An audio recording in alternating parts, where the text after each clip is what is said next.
సరిగ్గా ఈ రోజుకి 3 రోజుల క్రితం బహుబలంగా వాడబడినటువంటి ఒక దైవ సేవకుడు అమెరికా దేశంలో బలముగా పౌరుషంగా సేవ చేసేటటువంటి ఒక సేవకుడు మరణించారు.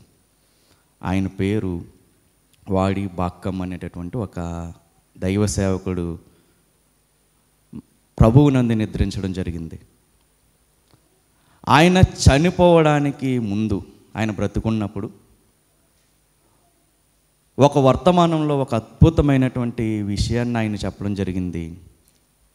ఎందుకు ఆయన గురించి చెప్పాలి ఇప్పుడు అని అనుకుంటున్నానంటే, మన రాష్ట్రంలో లేదా మన దేశంలో ఇప్పుడిప్పుడే క్రైస్తవ్యానికి, మరి ముఖ్యంగా మన చుట్టుపక్కల ప్రాంతాల్లో క్రైస్తవ్యానికి కొత్త రంగోటి పులుముకుంటుంది. ఏంటా కొత్త రంగు అంటే, ఒకప్పుడు లోకానికి వేరే ఉన్నటువంటి క్రైస్తవులు, ఒకప్పుడు లోకం నుంచి వేరే సంఘంలో నాటబడినటువంటి క్రైస్తవులు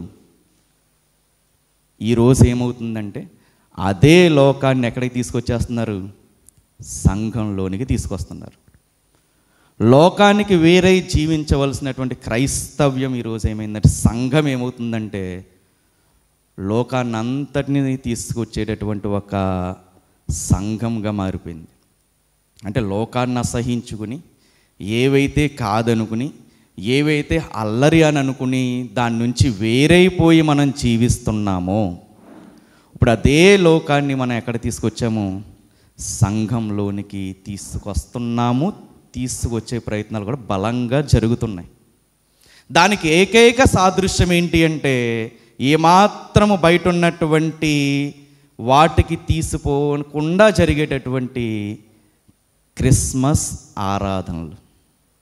ఈరోజు మనం క్రిస్మస్ ఆరాధనలు మనం చూస్తూ ఉంటే ఎక్కడైనా వాక్యం మనకు కనపడుతుందా? చాలా తక్కువ.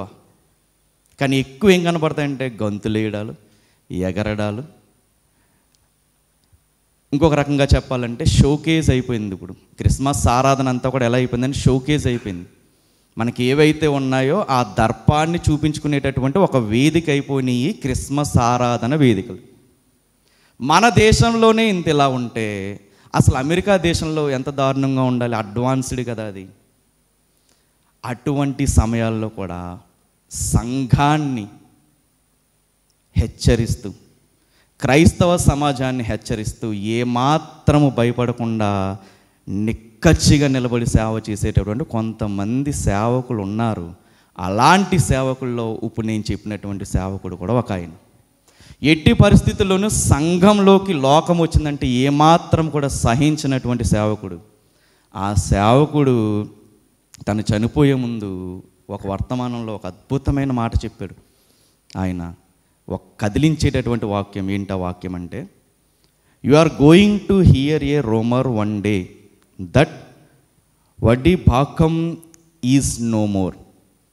Don't you believe it, because though I die I will rise with Christ, it will not be the end of మీ.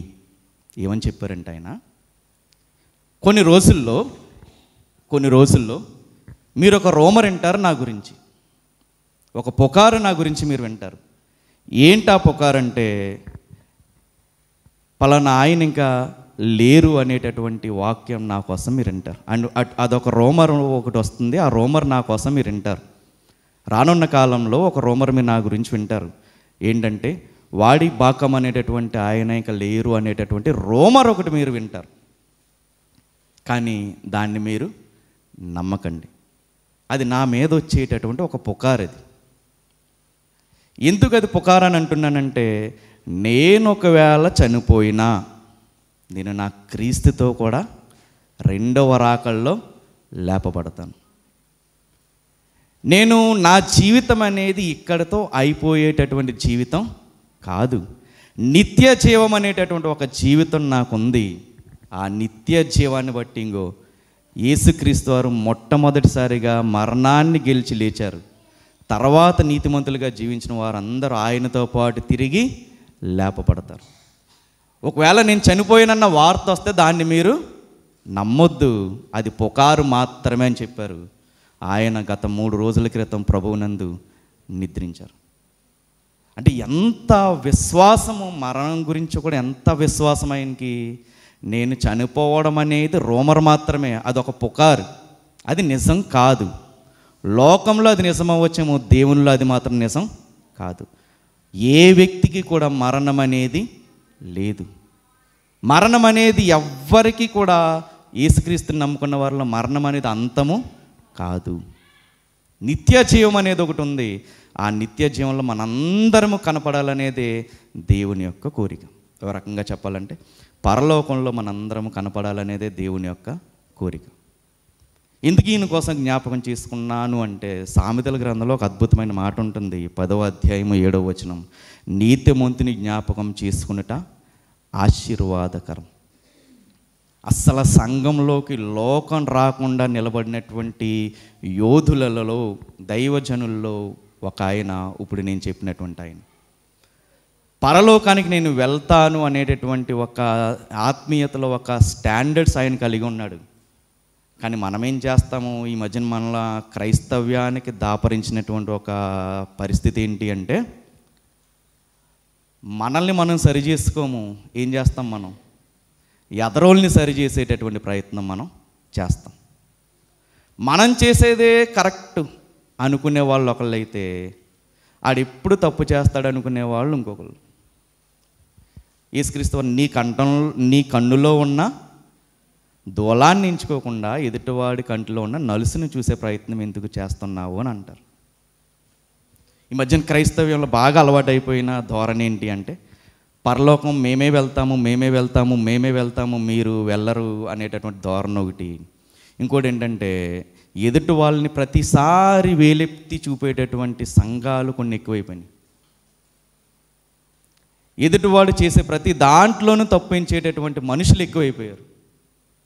ఏ సంఘం అన్నా ఒకవేళ దేవుడి పని బాగా చేస్తుంది అనుకుందాం, ప్రతి వారము ప్రతి నెల దేవుని పని చేస్తున్నారు. వాళ్ళ ఆలోచన ఎలా ఉంటుందంటే, ఇదిగో మనం ఇంత పని చేస్తున్నాము, మనమే ఎక్కడికి వెళ్ళిపోతాం, పరలోకం వెళ్ళిపోతాం, మనం చేసేదే కరెక్ట్.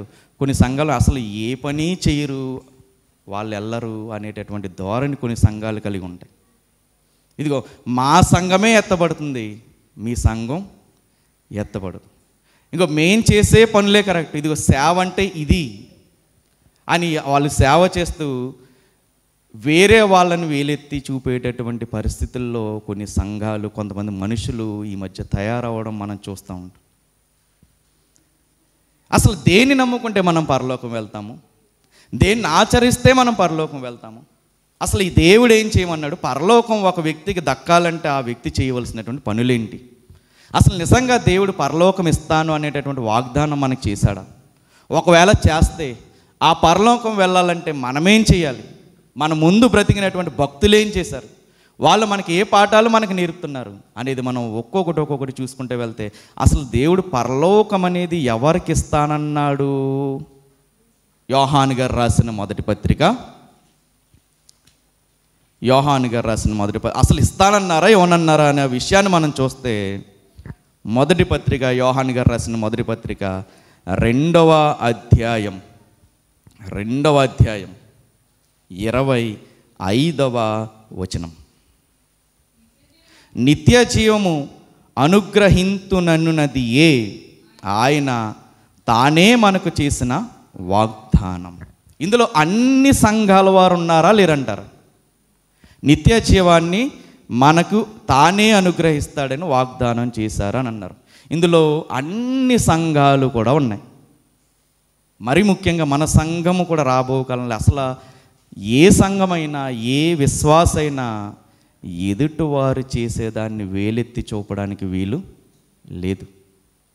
ఒకవేళ వాళ్ళు తప్పు చేస్తున్నారనుకో, తప్పుని సరిదిద్దే ప్రయత్నం చేయొచ్చు, కానీ వాళ్ళు చేస్తున్న కష్టాన్ని గుర్తించకుండా తీసి పాడేసేటటువంటి మాటలు ఏమాత్రం మనం మాట్లాడకూడదు. మనకు బాగా అలవాటు అయిపోయిందండి, ప్రతి ఒక్కళ్ళలోనూ నెగిటివ్ చూడడం మనకు బాగా అలవాటు అయిపోయింది. వాడు ఎంత కష్టపడుతున్నాడు, వాళ్ళ వెనకాల ఉన్న ఆలోచన ఏంటి అన్న ధోరణిలో ఆలోచించే వాళ్ళు చాలా తక్కువైపోయారు. ఏ సంఘంలో అయినా వాక్యం బాగుంటే ఆ సంఘంలో ఉన్నవాళ్ళు వేరే సంఘం గురించి అసలు అక్కడ వాక్యమే ఉండదు. ఏ సంఘంలో ఆరాధన బాగుంటే వాళ్ళు అంటారు అసలు ఆ వేరే సంఘంలో ఆరాధనే బాగోదు. ఏ సంఘంలో పాటల క్రమం బాగుంటే వాళ్ళు అంటారు మా సంఘంలో ఉన్నటువంటి పాటల క్రమం ఏ సంఘంలోనూ కూడా ఉండదు. అస్సలు అలా అనుకోవడానికి వీలు లేదు.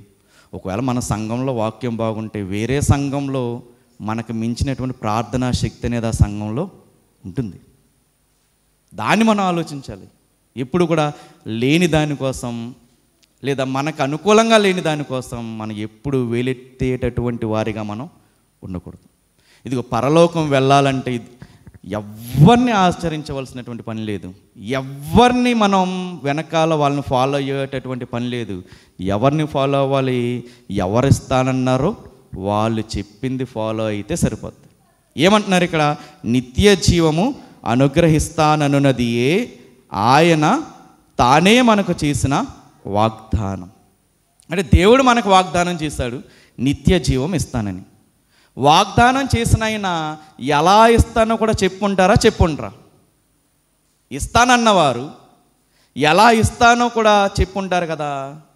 అది మనం ఫాలో అవ్వాలి. ఎప్పుడు కూడా సంఘాలని వేరే సంఘాలని మనం దూషించేవారుగా ఎట్టి పరిస్థితుల్లో మనం ఉండడానికి వీలు లేదు. ఎందుకంటే ఈ సంఘంలో నువ్వెలాగైతే లేదా మనం ఎలాగైతే ఆయన రక్తంతో కడగబడ్డామో ఆ సంఘంలో ఉన్న ఆయన కూడా ఎవరి రక్తంతో కడగబడి ఉంటారు? యేసుక్రీస్తు వారి రక్తంతోనే కదా. అంటే నీ సాటి సహోదరుణ్ణి మనం ఏం చేస్తున్నాం? మనం వేలెత్తి చూపిస్తాం. ఎప్పుడు ఆ పని చేయకూడదు. ప్రతి సంఘంలో ఉన్న మంచిని మనం స్వీకరించాలి. చెడ్డదేమన్నా ఉంటే ఏం చేయాలి? వదిలేయాలి.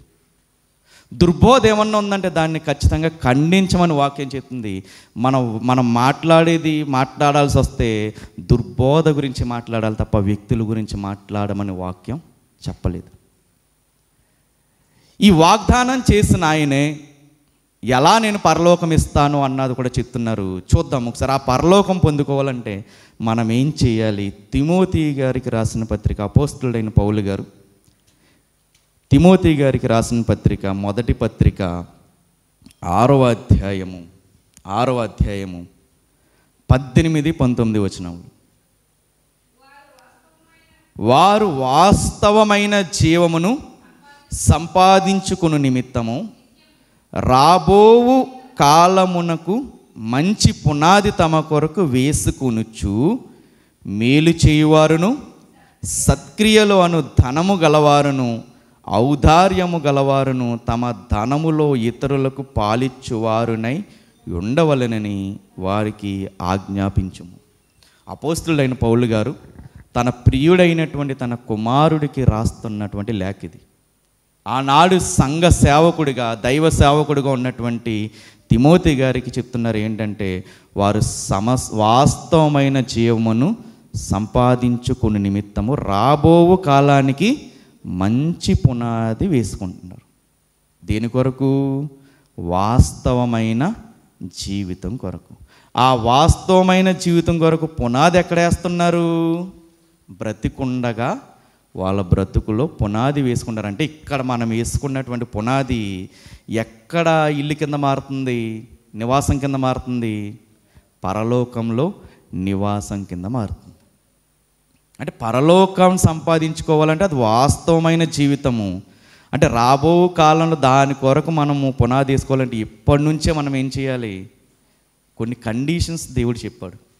ఆ కండిషన్స్లో మొదటిది మేలు చేయువారును, రెండవది సత్క్రియలను ధనము గలవారును, మూడవది ఔదార్యము గలవారును, నాలుగవది తమ ధనములో ఇతరులకు పాలిచ్చువారునై ఉండాలని ఆజ్ఞాపించు అంటే ఆజ్ఞ కింద చెప్పిది.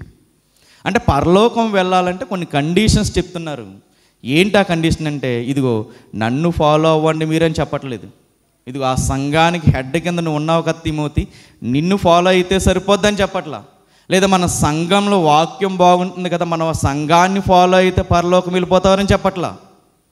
ఒక విశ్వాసి దైనందిన జీవితంలో ఎలా ఉంటే పరలోకం వెళ్ళాలనేదే చెప్తున్నారు. మనం ఏం చేస్తామంటే ప్రతి ఒక్కరికి కూడా ఒక ఆశ ఉంటుంది. మనందరం ఎక్కడికి వెళ్ళాలని ఆశ? పరలోకం వెళ్ళాలని. వాళ్ళ కోసమే చెప్తున్నారు. లూకాసు వార్త 13వ అధ్యాయము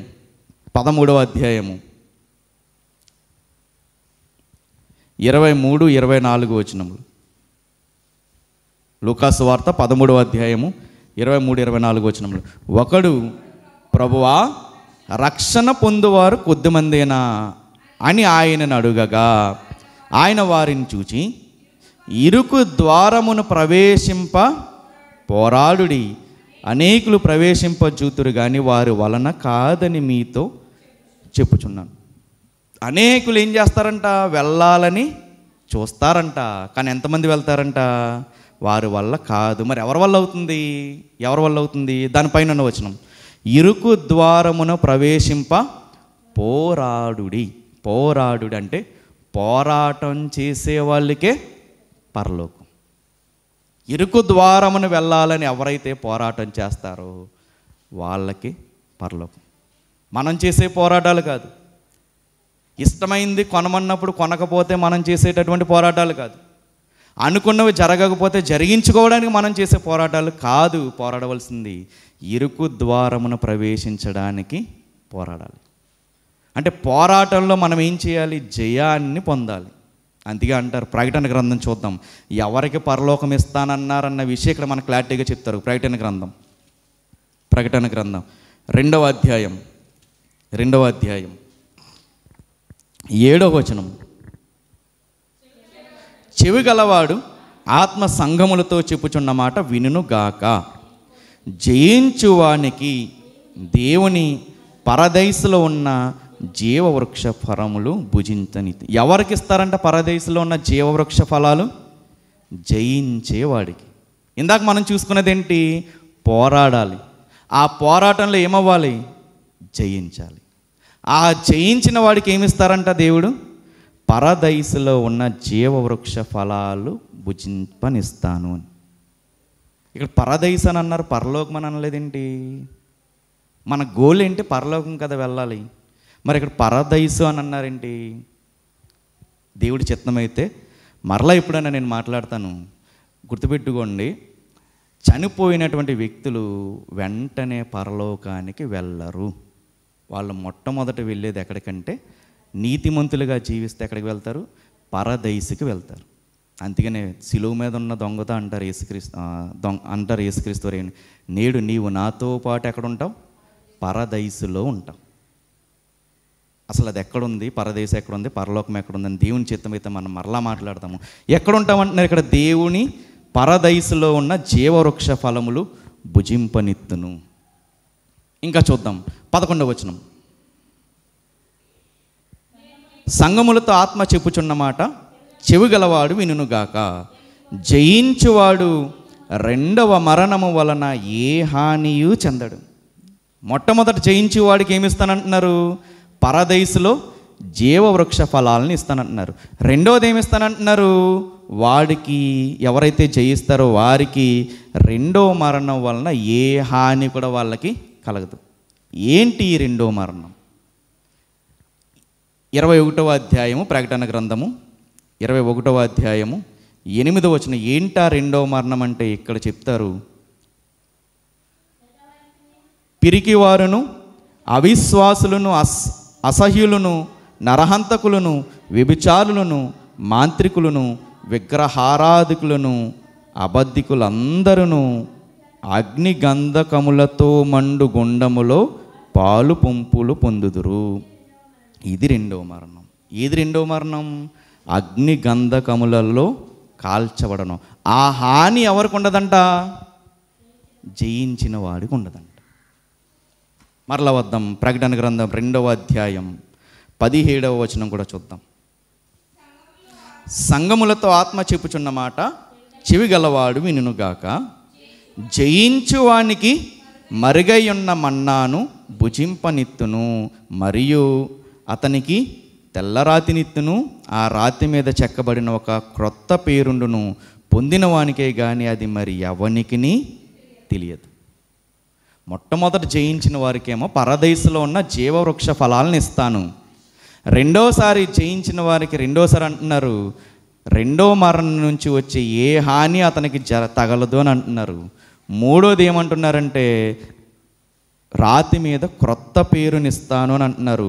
మరుగై ఉన్న మన్నాను కూడా నేను తినిపిస్తాను అని అంటున్నారు. ఇది జయించు వానికి దేవుడిచ్చేటటువంటి అద్భుతమైనటువంటి బహుమానం. మొత్తానికి మనకు అర్థమైంది ఏంటి అంటే, పరలోకం వెళ్ళాలంటే ఏం చేయాలి? పోరాడాలి. పోరాటంలో ఏమవ్వాలి? జయించాలి. ఇంతకీ ఏం జయించాలి? పరలోకం వెళ్ళాలంటే మనుషుల్ని ఫాలో అవ్వకూడదు, సంఘాలని ఫాలో అవ్వకూడదు, మనకి ఇష్టమైన వాళ్ళని ఫాలో అవ్వకూడదు, ఒక్కళ్ళనే ఫాలో అవ్వాలి. ఆయన ఎవరంటే యేసుక్రీస్తు వారు. ఆయన చెప్తున్నారు, అనేకులు వెళ్ళాలని ఆశపడతారు, కానీ కొంతమందికి పోరాటం చేసి వాళ్ళకి అది సాధ్యమవుతుంది. ఆ పోరాటంలో కూడా ఓడిపోయిన వాళ్ళకు ఉంటుందా? ఉండదు. జయించిన వారికి ఉంటుంది. జయించిన వారికి ఏమేం గిఫ్ట్లు ఇస్తానో అన్నది చెప్పారు. పరదేశంలో జీవవృక్ష ఫలాలను ఇస్తాను, రెండో మరణం నుంచి వాళ్ళు తప్పించుకుంటారు, రాతి మీద కొత్త పేరు ఇస్తాను, మరుగై ఉన్నటువంటి మన్నాన్ని తినిపిస్తాను, ఇవన్నీ చెప్పుకుంటూ వస్తున్నారు. ఏది జయించాలన్న విషయాన్ని కూడా మనం తెలుసుకోవాలి. ఇదే ప్రకటన గ్రంథం 3వ అధ్యాయము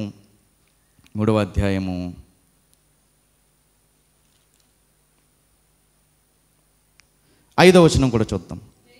జయించువాడు అలాగుని తెల్లని వస్త్రములు ధరించుకును, జీవగ్రంథములో నుండి అతని పేరు ఎంత మాత్రమును తుడువు పెట్టక నా తండ్రి ఎదుటను ఆయన దూతల ఎదుటను అతని పేరు ఒప్పుకుందును. అతని పేరుని నేను ఒప్పుకుంటాను, జయించిన వాడి పేరుని నేను ఒప్పుకుంటాను. ఇంకో ఈ వ్యక్తి పలానా వ్యక్తి జయించాడు అన్నటువంటి విషయాన్ని చెప్తున్నారు. 12వ వచనం, జయించు వానిని నా దేవుని ఆలయములో ఒక స్తంభముగా చేసేదను, అందులో నుండి వాడు ఇక మీదట ఎన్నటికీ వెలుపలికి పోడు, మరియు నా దేవుని పేరును పరలోకంలో నా దేవుని యొద్ద నుండి దిగి వచ్చుచున్న నూతనమైన యెరూషలేమును నా దేవుని పట్టణపు పేరును నా క్రొత్త పేరును వాని మీద వ్రాసేదను. ఇది ఇంకొకటి జయించే వారికి దేవుడు ఇస్తానన్నటువంటి గిఫ్ట్. 21వ వచనం చూద్దాం. ఎలా జయించాలి అంటే యేసుక్రీస్తు వారు చెప్తున్నారు, నేను జయించి నా తండ్రితో కూడా ఆయన సింహాసనమునందు కూర్చుండి ఉన్న ప్రకారము జయించు వానిని నాతో కూడా నా సింహాసనమునందు కూర్చుండ నిచ్చెదను. ఇది సాక్షాత్తు యేసుక్రీస్తు వారు చెప్తున్నమాట. ఎలా తెలుస్తుందంటే 14వ వచనం, ఆమె నన్నవాడును నమ్మకమైన సత్య సాక్షియు దేవుని దృష్టికి ఆదియునై ఉన్నవాడు చెప్పు సంగతులు ఇవి. ఇదిగో నేను జయించాను, నేను జయించిన రీతిగా మీరు కూడా జయిస్తే, ఇదిగో నేను తండ్రి పక్కన కూర్చున్నాను, మీరు నా పక్కన కూర్చుంటారు. మొత్తానికి మనం పరలోకం వెళ్ళాలంటే ఏం చేయాలి? జయించాలి. యేసుక్రీస్తు వారు ఎలాగైతే జయించారో మనం కూడా ఏం చేయాలి? జయించాలి. దేనిని జయించాలి? యేసుక్రీస్తు వారు దేనిని జయించారు అని మనం ఆలోచిస్తూ వెళ్తే, యోహాను సువార్త 16వ అధ్యాయము, యోహాను సువార్త 16వ అధ్యాయము 33వ వచనం, నా యందు మీకు సమాధానము కలుగునట్లు ఈ మాటలు మీతో చెప్పుచున్నాను, లోకములో మీకేం కలుగుతుందంట? శ్రమ కలుగుతుంది. ఆ శ్రమను ఏం చేయాలి? మనం జయించాలి. అయినను ధైర్యము తెచ్చుకునుడి, నేను లోకమును జయించి ఉన్నాను. ఇప్పుడు యేసుక్రీస్తు వారు ఇందాక చెప్పారు, నేను జయించి తండ్రి కురుపార్శ్వమున కూర్చున్నాను అని అంటున్నారు. ఇక్కడ మనకు అర్థమవుతుంది ఆయన దేన్ని జయించారు? లోకాన్ని జయించారు. లోకంలో ఉన్న అన్నిటినీ యేసుక్రీస్తు వారు ఏం చేశారు? జయించారు. అతనికి శ్రమలు రాలేదా? యేసుక్రీస్తుకి వచ్చినాయి. ఆయనకి దుఃఖపరిచే సంఘటనలు జరగలేదా? ఆయన జీవితంలో జరిగాయి. అవమానం జరగలేదా? జరిగింది. వాటన్నిటినీ కూడా ఆయన ఏం చేశారు? జయించారు. అంటే మనకు కూడా జయించాలి అంటే ఎవరిని ఫాలో అయిపోవాలి? కూడా బ్లైండ్గా ఎవరిని ఫాలో అయిపోవాలి? యేసుక్రీస్తుని ఫాలో అయిపోవాలి. సామెతల గ్రంథంలో ఉంటుంది, హృదయము చూద్దాం ఒకసారి అన్నమాట. ఇర్మియా గ్రంథము 17వ అధ్యాయము, ఇర్మియా గ్రంథం 17వ అధ్యాయము 9వ వచనం,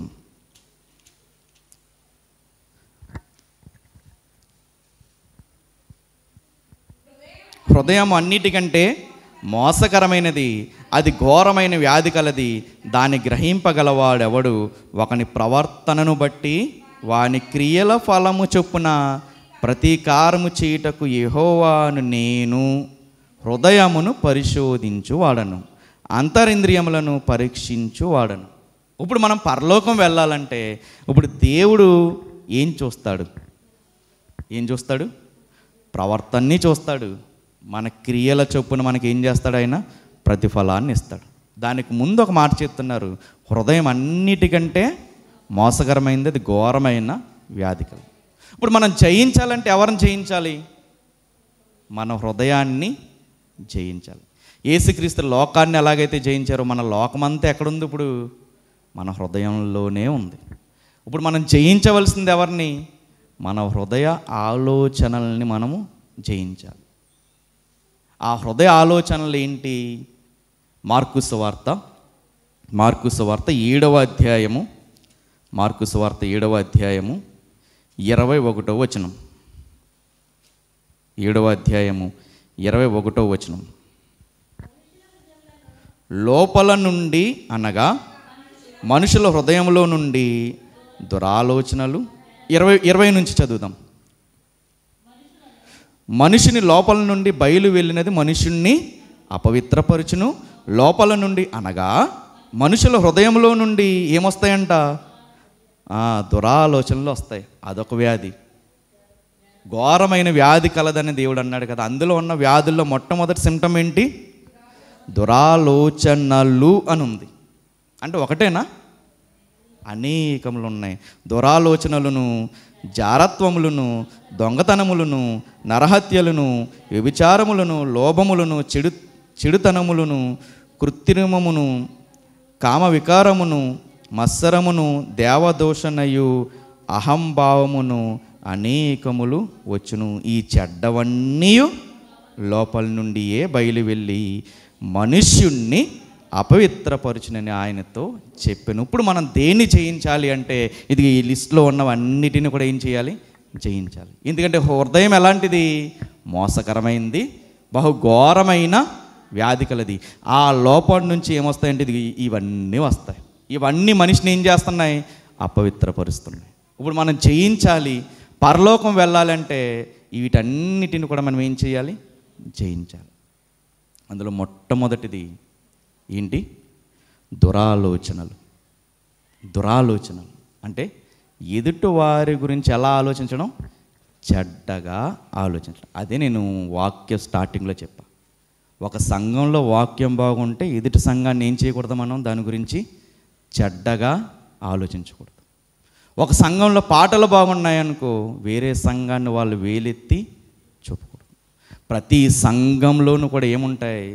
ఖచ్చితంగా మంచి ఉంటుంది. ఆ మంచినే మనం తీసుకోవాలి, చెడుని ఏం చేయాలి? పక్కన పెట్టేయాలి. మనం ఎవరిని వేలెత్తి చూపాల్సిన పని లేదు. వేరే సంఘాలని కానీ, వేరే సంఘ శాఖల్ని కానీ, వేరే డినామినేషన్స్ని కానీ, వేరే వ్యక్తుల్ని కానీ ఎవరిని కూడా వేలెత్తి చూపించమంటుందా బైబిల్? చూపించమంటలా. ప్రతి ఒక్కరిలో ఏదో ఒక మంచి ఉంటుంది.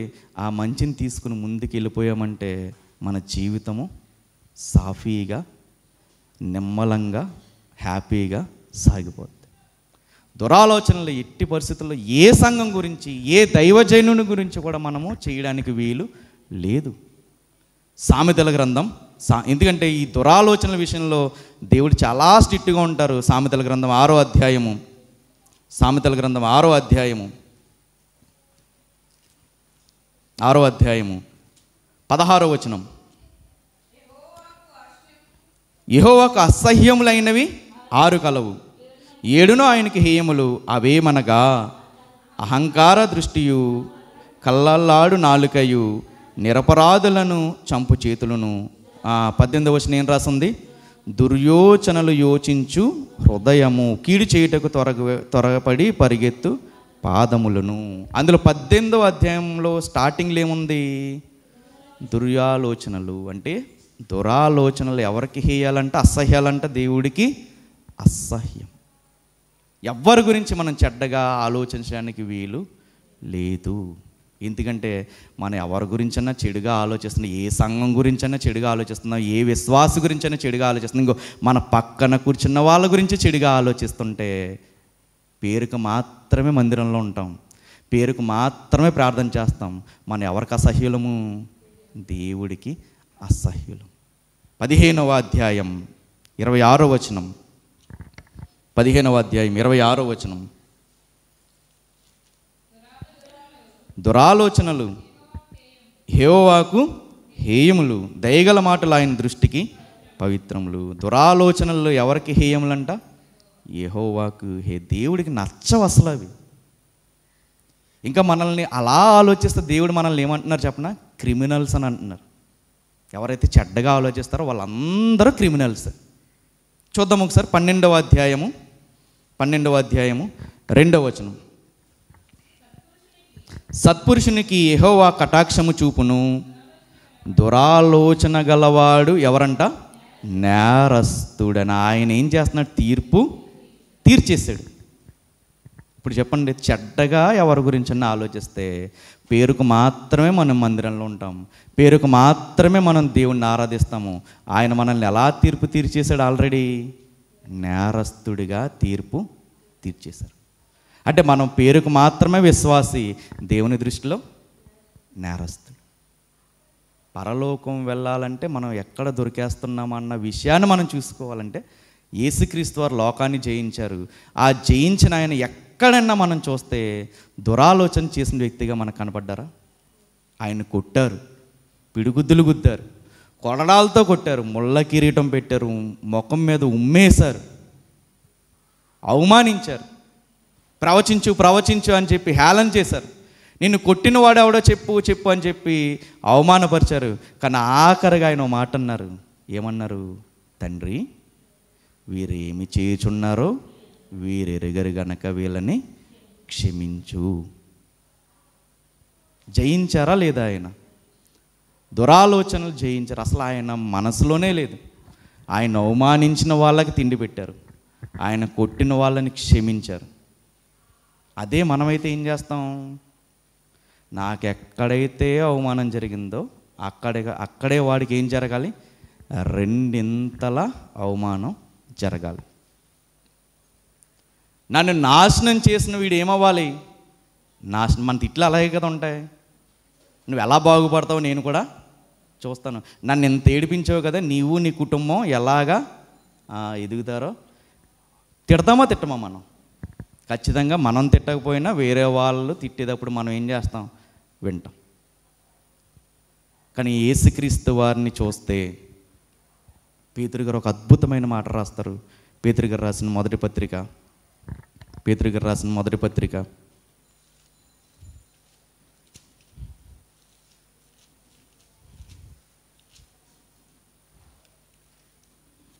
2వ అధ్యాయము 23వ వచనం.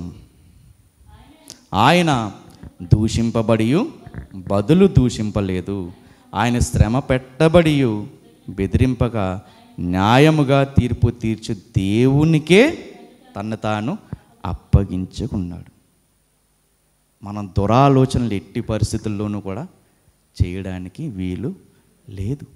ఎవ్వరి గురించి కూడా మనం చెడ్డగా ఆలోచించడానికి దేవుడు ఇష్టపడట్లేదు. అలా ఆలోచించే వాళ్ళని అంటున్నాడు, ఇదిగో నీవు సంఘంలో ఉంటున్నావు, నాతో సహా వాక్యం బోధిస్తున్నావు, వేరే వాళ్ళ గురించి చెడ్డగా ఆలోచిస్తుంటే వాక్యం బోధించే నేను కూడా ఎలాంటి వాడిని? నేరస్తుడినే ఆయన దృష్టిలో. ఎవ్వరి గురించి చెడ్డగా మాట్లాడమని బైబిల్ చెప్పలేదు. ఎదుటి వారి పాపాలని కానీ తప్పుల్ని కానీ ఎత్తి చూపించమని చెప్పలేదు. అందరూ పూనుకున్నారు. వ్యభిచారంలో పట్టబడిన స్త్రీని తీసుకొచ్చి సభలో నిలబెట్టారు. అందరూ ఆవిడ్ని వేలెత్తి చూపుతున్నారు. కానీ యేసుక్రీస్తు వారు ఏమని పిలిచారు? ఆవిడ్ని అమ్మా అని పిలిచారు. నేను నీకు శిక్ష వేయను. ఆయనే వేలెత్తి చూపించడానికి ఇష్టపడకపోతే మన ఆయన ముందు అసలు ఆయన కాలి గోటికన్నా సరిపోతామా? మరి ఎందుకు మనం వేరే వాళ్ళ గురించి చెడ్డగా వేరే వాళ్ళని చెయ్యెత్తి చూపిస్తున్నాం?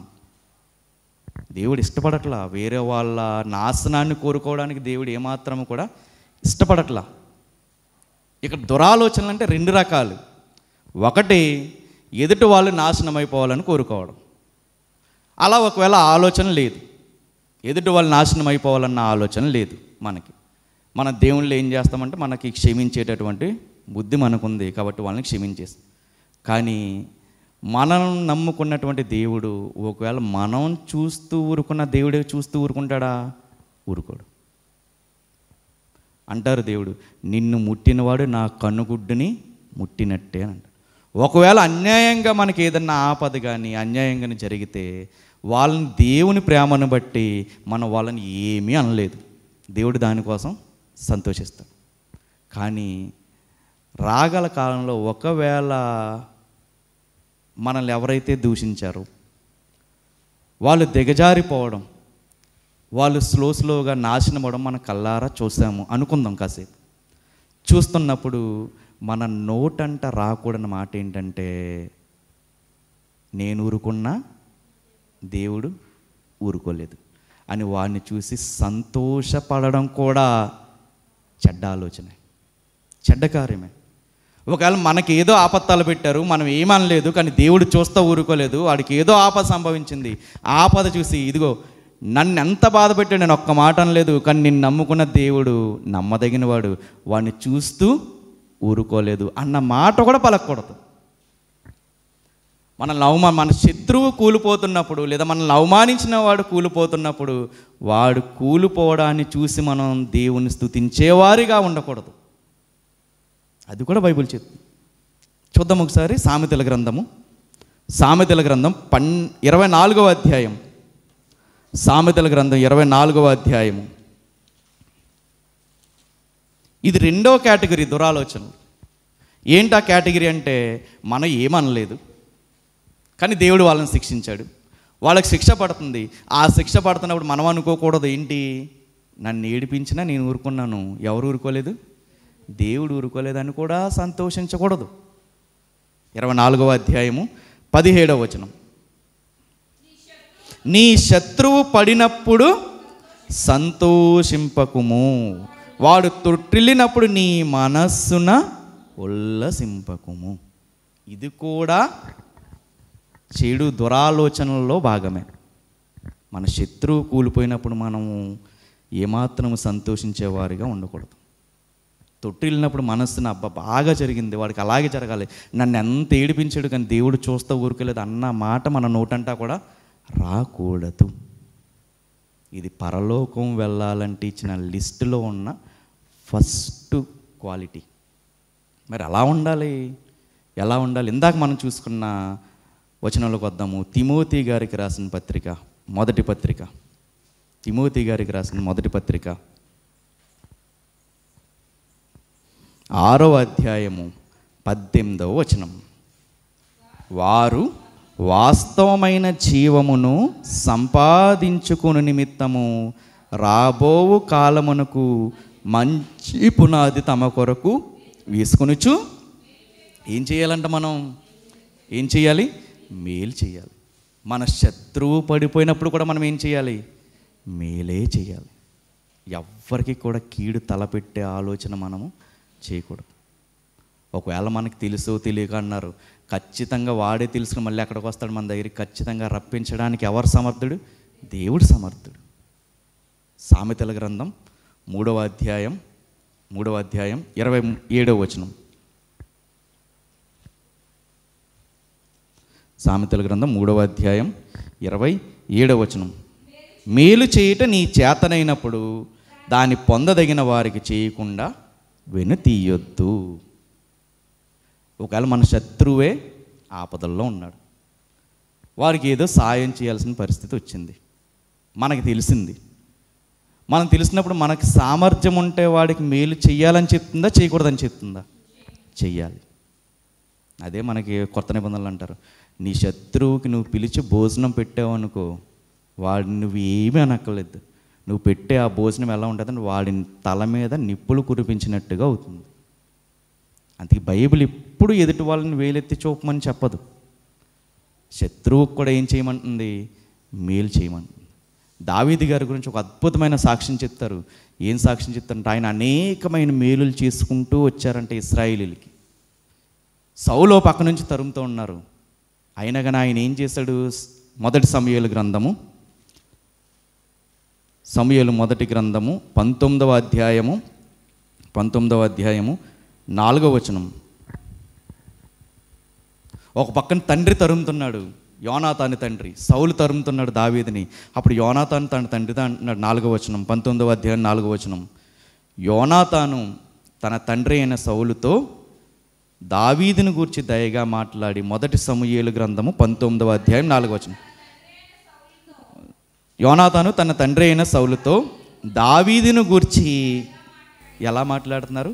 దయగా మాట్లాడి చెప్తున్నారు, నీ సేవకుడైన దావీదు నీ విషయములో ఏ తప్పిదము చేసిన వాడు కాక బహుమేలులు చేసెను గనుక రాజా నీవు అతని విషయంలో ఏ పాపము చేయకుందువు గాక.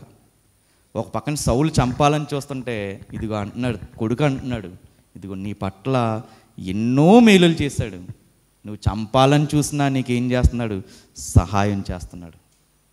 అంటే దావీదు గారు అంతలా ఆశీర్వదించబడ్డానికి, పరలోకంలో ఆయన సీట్ కన్ఫామ్ అవ్వడానికి కారణం ఏంటంటే, ఆయన ప్రాణాలు తీయాలని చూసినా ఏం చేశాడు ఈయన దావీదు గారు? సౌలుకి మేలు చేసుకుంటానే వచ్చాడు. ఎప్పుడు కూడా మనం వేరే వాళ్ళ గోతులు తవ్వే మనకి ఏమవుద్ది? ఆ గోతులో మనమే పడతాం. ఎవ్వరికి కూడా చెడ్డగా ఆలోచించకూడదు. వాడు పడిపోతే బాగుండు అన్నట్టుగా కూడా మన ఆలోచనలు ఉండకూడదు. మేలు చేతనైనప్పుడు దాన్ని చేయకుండా మనము వెనకాడకూడదు. మొర్దకై ఉన్నాడు, మొర్దకైని ఉరి తీద్దామని అనుకున్నాడు హామాను. కానీ ఏమయ్యాడు? ఏదైతే ఉరికొయ్య చేయించాడో అదే ఉరికొయ్యకి ఏమయ్యాడు? ఆయనే ఉరి తీయబడ్డాడు. ఎస్తేరు గ్రంథము 7వ అధ్యాయము 7వ అధ్యాయము 10వ వచనం.